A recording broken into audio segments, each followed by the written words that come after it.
Now, WBOC News This Morning, Delmarva's news leader. A snow system moving east, taking a live look at the Bay Health Sussex campus camera in Milford. We're keeping an eye on the weather conditions as some snow is expected for your morning commute. The Salisbury Zoo is getting ready to introduce their newest Andean bear. I'm Angelo BAVARO, live in Salisbury, when you will finally be able to say hello to Pinocchio. Staying warm without fuel. More complaints coming in about Delmarva customers still waiting on their propane gas delivery. And later, 3 people still missing. Search and rescue teams starting to lose hope in California 1 week after deadly mudslides hit the area. From the WBOC Newsplex in Salisbury, how about we get your morning started with news from all over Delmarva. Good morning. You're watching WBOC News This Morning. I'm Jimmy Hoppe. I'm Kimberly Wiggins. I'm Nicole Lauren. And I'm meteorologist Mike Lichniak. It's Wednesday, January 17th. Good morning, everybody. Good morning. And the snow is starting to fall in some places. Snow is starting to fall across the midshore and across northern Delmarva. And slowly but surely, as we work through the morning hours this morning, that snow will begin to overspread other portions of the region. And remember, it was never about the snow totals, folks. It was always about the timing of it. We thought it would be during the morning rush. It's a little later than that, but still something to keep in mind because temperatures are still above freezing. Dusting to 1 inch of snow expected across much of Delmarva as we go through today, closer to the dusting than to the 1 inch. As you can see here on live storm tracker radar, most of the snow contained to the midshore and up through portions of Kent County into parts of Newcastle County this morning. We'll keep an eye on it as we go through the show this morning to show you how exactly the progression will happen. We'll also give you a look at Futurecast, time it all out for you. When does it get out of here? And when do we finally warm up? Temperatures possibly to 60. We'll talk about when in about 5-6 minutes. I like that last part. We'll check back in. As Mike said, we are keeping a close eye on the weather conditions this morning as some areas that saw rain overnight are starting to see the transition into light snow. Coming off our last big snowstorm, this call for snow wasn't something many of us wanted to see.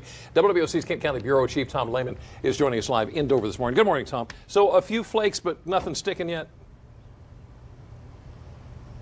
Hey, good morning, Jimmy and Kim. We are at the Legislative Mall in Dover, and we are definitely seeing the transition from rain to snow, especially in the last hour or so. I want to show you this light up here because it's really easy for you to be able to see some of the snowflakes that are falling right now. We've begun to see those snowflakes coming down at a fairly consistent clip this morning. With that said, the roads look pretty good. This road right here along the Legislative Mall here in Dover is fairly clear. We have seen that kind of condition all around northern Kent County at this point. But with that said, DelDOT is definitely treating roads. We saw plow trucks out earlier this morning waiting in preparation for having to go out on the roads, potentially spreading salt or brine on the roadways to make sure that they're going to be passable during the morning commute hours. Again, at this point, though, we are not seeing any accumulation, but we may see some as the morning develops. Reporting live here in Kent County, I'm Tom Lehman for WBOC News here in Dover. And while the cold weather lingers here on Delmarva, we're hearing more complaints from families who say they too don't have enough propane to heat their homes. And this morning, there's still no answer from their propane gas company. Now some customers of Peninsula Oil and Propane in Seaford tell us their deliveries of propane are also delayed. Alex Barnatney and his wife say they had continuous issues with the company when it comes to deliveries, and they're not alone. After we aired similar complaints this week, we received numerous messages from people in the same situation. As for the Barnatneys, they say despite multiple calls to the company, they still haven't gotten a definite answer of when their new supply propane will arrive. A 90-year-old senior citizen that's disabled, my mother and my husband and myself were afraid to turn the heat up past 68, and it was, in the teens. We tried to speak with a representative from Peninsula Oil, but we were kicked off the property. The company's only response is a post they have on Facebook. It asks customers to be patient as they are making up to 250 deliveries a day. At 6:05, a mother and son from Hurlock are facing charges for a drug scheme at Sussex Correctional Institute. SCI investigators say 43-year-old Angel Osborne was sending drugs to her son, Patrick Osborne, who is an inmate at the prison. Investigators say Angel was sending the drugs through the Postal Service. Angel was arrested by the Hurlock Police Department and extradited to Delaware to face those various drug charges in Sussex County. It's 6:05. The Salisbury Zoo is closing its doors to the public today, but it's not because of the winter weather. WBOC's Angelo Bavaro joins us live at the zoo. Good morning, Angelo. So Pinocchio the Andean bear will be moved into his new home today. Kim, good morning. That's right. The gates right here behind me at the zoo are locked and will remain that way for the rest of the day. That's because our newest furry Andean neighbor is moving into his permanent exhibit here at the zoo today. Take a look. WBOC has been following Pinocchio's journey here to the zoo for a little while now, following him all the way to Ecuador back in November to follow his travel back here to the States. Now, since arriving, Pinocchio has been in a quarantine facility, and as you can imagine, making that big move into his new home is going to take a little adjustment. The zoo says it will reopen once that move is complete, but the area around the bear exhibit may still be closed as Pinocchio adjusts to his new surroundings. And if you want to learn more about Pinocchio's trip to Delmarva before you meet the guy, WBOC has got you covered. You can join our Chris Weimer and Bill Mitch tomorrow night as they take you on a trip with the zoo to Ecuador to bring Pinocchio to Delmarva. Again, you can catch that tomorrow night at 7:30 p.m. right here on WBOC. And the zoo will be hosting a welcome celebration for Pinocchio this Saturday from 1 to 2 p.m. And you can bet I will be the first one in line for that. Reporting live in Salisbury, I'm Angelo Bavaro. I will send it back to you guys in the studio. Thanks, Angelo. Well, a special events ordinance in Sussex County finally had its long-awaited public hearing, and it brought out a lot of people who wanted to voice their opinions. The ordinance could put a cap on the number of events like concerts or rodeos a venue could host. But the county says the ordinance is subjective by nature, so no event is automatically banned. The county's planning and zoning director would approve and review applications based on a number of factors. Opponents of the ordinance say limiting special events would hurt both recreational and economic opportunities in the area. This is anti-economic development. This is anti-community.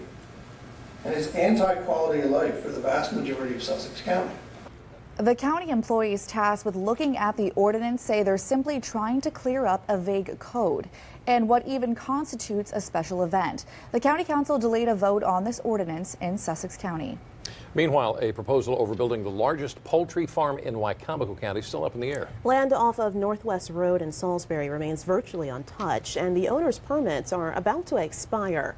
A group called Concerned Citizens Against Industrial CAFOs has been fighting the dozen or so large-scale poultry houses that are proposed there. CAFO stands for Concentrated Animal Feeding Operation. The group says chicken houses could pollute a major water source which sits below it. The property owner's permit is set to expire in less than a month in Wycomico County. 6:08 on WBOC News this morning. So I know we are really concerned with the timing of this storm. So what's that looking like right now? I know it's up north mainly. It's a little later than we first anticipated. I thought we'd have snow across the first half of Delmarva by this morning. At this point, it's like the first third. So it's a little slower than we first anticipated. But again, the concern is as we go through the morning hours this morning, the temperature is still above freezing in many locations. So as that first snowflakes start to fall here on Delmarva, it'll convert back to rain, lay a little layer of moisture on the ground, and then you'll see those temperatures fall, which could lead to some black ice, especially on the bridges and overpasses. So something to keep in mind. I do think we're closer to the dusting than we are to the 1 inch of snow across most of Delmarva, for the exception of as you get farther to the south, because there's going to be an area of low pressure that develops down to the south of us, and the moisture that gets split away from Delmarva, one low moving north, one low moving south, the moisture comes close enough that we could see some communities, especially in Accomack County, still pick up on that inch of snow. Here's a live look at Storm Tracker radar showing you that most of the snow is across the midshore and across northern sections of Delmarva. And just to show you that it is snowing, there it is from our Bay Health Kent campus camera in Dover. In the lights, you can see the snowflakes flying currently. Currently 34 degrees as well, with a northwest wind at 9 miles an hour. There's more moisture out here from D.C. to Baltimore, down through central Virginia into central portions and eastern portions or western portions of North Carolina. And in fact, as this area of low pressure to our south actually really starts to develop, we're going to start to see an increase in snow across central Virginia. We're just out of range of it, that we're going to stay relatively light on the snowfall accumulations. Notice that the snow extends as far back as southern Alabama and portions of Georgia, including Atlanta this morning. Again, we split this energy from this clipper system into two separate lows, and that's what's going to rob us of the moisture here on Delmarva. Notice the in-house RPM model continues to see that split as we work through the daytime hours today. So some snow flurries, light snow showers available to us as we work through the daytime hours today. Again, at most, a dusting to 1 inch if it overproduces, especially far northern Delmarva and far southern Delmarva. The middle of Delmarva, it's a split of the uprights. It's just a dusting, and in some backyards, you might not even get to that. Temperatures today falling from the mid-30s throughout the course of the afternoon. The good news is this cold blast of air only lasts about a day. We're back into the 50s, close to 60 degrees, well above average temperatures in time for the weekend. I'm relieved. I could not take another blizzard today. Starting to feel like Alaska. It's not Alaska. Well, not Siberia. That's dramatic. Okay. You know. In your news this morning, winter weather pounds the south. Here in about 11 minutes, we're going to take a look at what storm is bringing east. Also, in this morning's Top Talkers, a hazing death at Florida State University. Months later, how police finally made arrest. Plus, not your ordinary night sky. What this flash was caught on camera in Michigan. It's 6:11 on WBOC News this morning. But first, the people, the places, our history. The WBOC is proud to serve all of Delmarva. Let's check in with Captain Willie Dykes. A church built to build a bigger congregation in Sussex County.